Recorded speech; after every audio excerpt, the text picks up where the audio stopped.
আলোচনা। তো আমরা যখন অ্যাড রান করি সেক্ষেত্রে আমাদের বেশ কিছু ক্রাইটেরিয়া থাকে, যে একটা ক্লায়েন্ট বলে যে আমার কত ডলার খরচ হয়েছে, বা অ্যাড এর একটা কিছু রিপোর্টের প্রয়োজন হয়। আজকে আমরা চেষ্টা করব অ্যাড রিপোর্টিং নিয়ে কাজ করার, কিভাবে অ্যাড রিপোর্ট করতে হয়।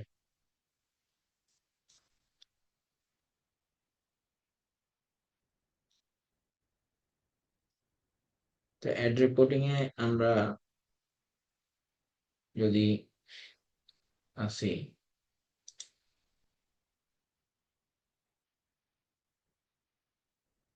তো এই হচ্ছে আমাদের অ্যাডস। আমরা যদি লাস্ট 1 মাসের হিসাবটা দেখি, তাহলে আমরা এখানে দেখতে পাবো অ্যাড এর রেজাল্ট গুলো আর কি, ডিটেলস। সো এখান থেকে রিপোর্টিং বিভিন্ন ভাবে তৈরি করা যায়। রিপোর্টিং বিভিন্ন ভাবে তৈরি করা যায়, এর মধ্যে পার্ট হলো যে আপনার, আমার স্ক্রিন কি দেখা যাচ্ছে না খুব ছোট দেখাচ্ছে? দেখা যাচ্ছে ফুল। ছোটভাবে দেখা যাচ্ছে স্যার। না স্যার, ফুলই দেখা যেত। আচ্ছা, ল্যাপটপ ইউজ করছি তো, আগে পিসি ইউজ করতাম তখন একটু বড় লাগতো, এখন আমি বড় স্ক্রিনে দেখছি তো দেখা যাচ্ছে।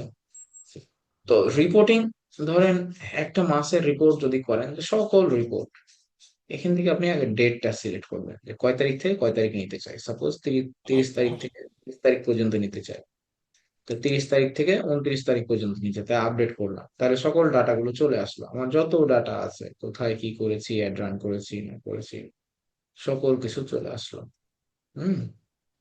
আর আমি যদি মনে করি যে লাস্ট আমার হচ্ছে 3 মাসের নিবে, বা বলেছে এপ্রিল মাস থেকে আমার জুন মাস পর্যন্ত নিবে, দেন আপডেট, আপডেটে ক্লিক করলে সব আমার চলে আসলো। তাহলে এইভাবে আমি রিপোর্টের ডেটটা আগে চেঞ্জ করতে পারবো ডান দিক থেকে। এবার আসলো এইখানে রিপোর্টে ক্লিক করতে হবে। রিপোর্টে ক্লিক করে, অথবা এখান থেকে যদি আমরা এক্সপোর্টে ক্লিক করি, এক্সপোর্ট সিএসভি অথবা এক্সএলএস, আমরা যদি এটা ক্লিক করি, তাহলে এখানে ডাউনলোড হবে, এক্সপোর্ট হবে। মানে সকল ডাটা যতগুলো আছে, যা যা করেছি, তার পুঙ্খানুপুঙ্খ পাই টু পাই হিসাব এখানে বের হবে। এটা একভাবে রিপোর্টিং করা যায়। আর আরেকটা হলো অ্যানালাইসিস করা। তো আমরা আগে রিপোর্টিংটা শিখি, তারপরে অ্যানালাইসিসটা শেখার চেষ্টা করছি। হ্যাঁ, নিয়ে আসতে পারছি কাঠিগুলো, অবশেষে কাঠিগুলো নিয়ে আসতে পারছি।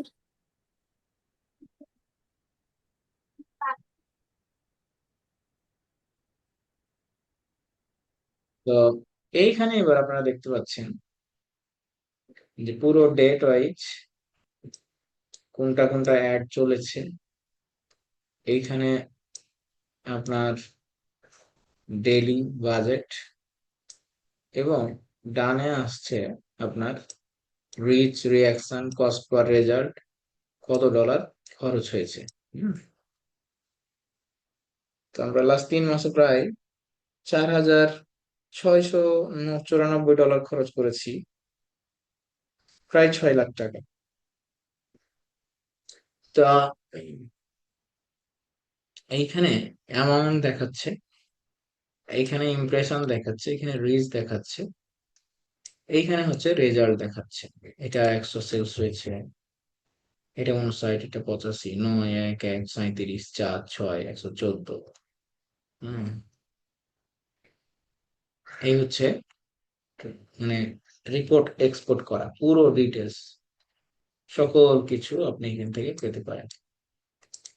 আর অ্যানালাইসিস হচ্ছে যে আমার এই অ্যাডটা, যদি মনে করি যে কোন বয়সের মানুষ বেশি কিনছে, কোন বয়সের মানুষ কম কিনছে, এটা যদি আমি কি করতে চাই,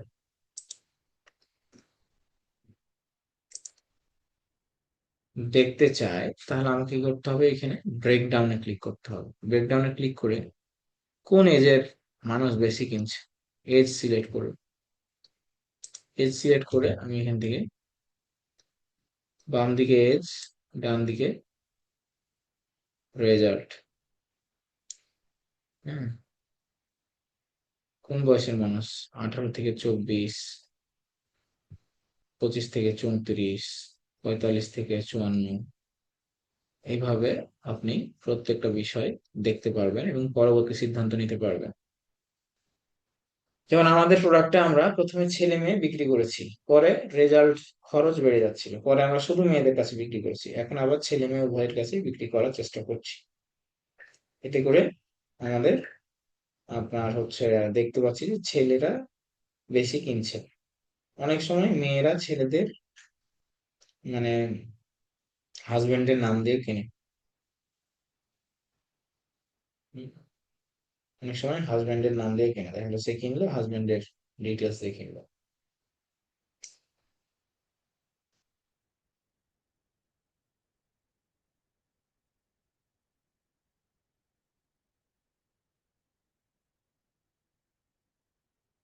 তো আমরা এইখান থেকে এজ দেখতে পারি, জেন্ডার দেখতে পারি। ব্রেকডাউনে যদি যাই, এজে আমি এটা উঠাই দিলাম। এবার আমি ডেমোগ্রাফি এইখানে এসে জেন্ডার দেখতে পারি। এজ এন্ড জেন্ডার দুটোই একসাথে দেখা যায়। জেন্ডার দেখা যায় ছেলেরা কিনলো নাকি মেয়েরা কিনলো, মেয়েরা কিনলো নাকি ছেলেরা কিনলো। হ্যাঁ,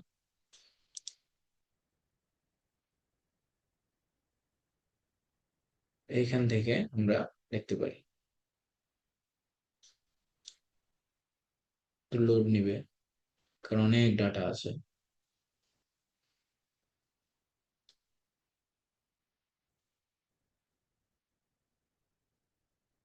এই এখানে লেফট সাইডে দেখেন ফিমেল কয়টা কিনছে। এইখানে 2000 রিচ হয়েছে, 2700, দুইটা কিনছে। মেল এখানে 493টা রিচ হয়েছে, দুইটা কিনছে। হম, ছেলে মেয়ে এখানে বোথ মেল ফিমেল দেখা যাবে। তো এইগুলো হলো অ্যানালাইসিস করা। এগুলোর উপরে বেজ করে ভিত্তি করে আপনি দেখতে পারবেন যে কোন বয়সের মানুষ বেশি কিনছে। আমাদের টার্গেট আগে ছিল 18 থেকে 45, মধ্যখানে আমরা 25 থেকে 46 বিক্রি করেছি, এখন আবার 18 থেকে 45 বিক্রি করছি। কারণ একটা অডিয়েন্সের কাছে একটা সময় যেতে যেতে যেতে যেতে বিজ্ঞাপন দেখতে দেখতে তার মানে বেড়ে যায় হচ্ছে, ফ্রিকোয়েন্সি বেড়ে যায়, অর্থাৎ বারবার বারবার দেখছে, ও আর কিনবে না হাজারো দেখুক। একটা সময় ওইটা লিমিটেড হয়ে যায়। এই জন্য নতুন নতুন অডিয়েন্সের কাছে বিজ্ঞাপন নিয়ে পৌঁছাতে হয়, তাদেরকে আবার বারবার দেখাতে হয়। তো এইখান থেকে আমরা ব্রেকডাউন থেকে এজ, ডেট, টাইম, সকল কিছু আমরা এখান থেকে দেখতে পারি। রিপোর্ট এখান থেকে ডাউনলোড করতে পারবো। আর পারফরমেন্স থেকে আমরা দেখতে পারবো পুরো আমাদের সচিত্র, যে কস্ট পার ক্লিক কত হলো, ফ্রিকোয়েন্সি কত।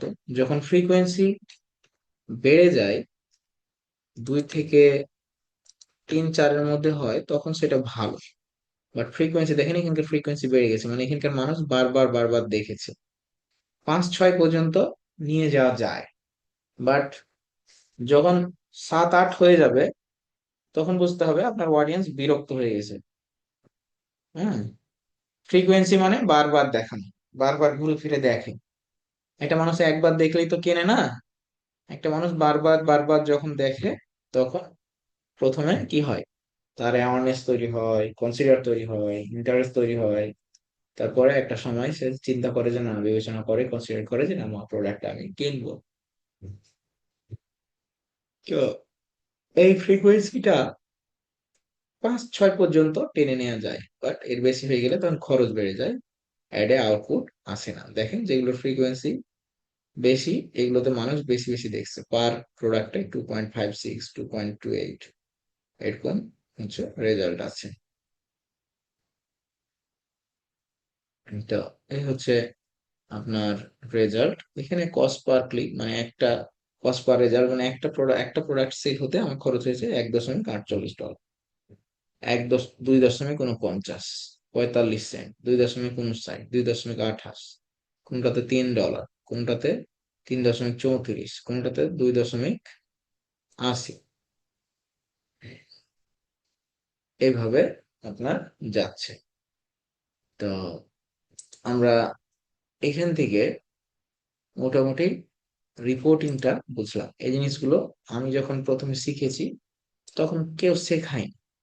এইগুলো না জানলে রিপোর্ট করা খুব ডিফিকাল্ট, তখন টেনশনে লাগে। চার্টে আপনি দেখতে পারবেন আপনার কেমন দিনকাল যাচ্ছে আর কি।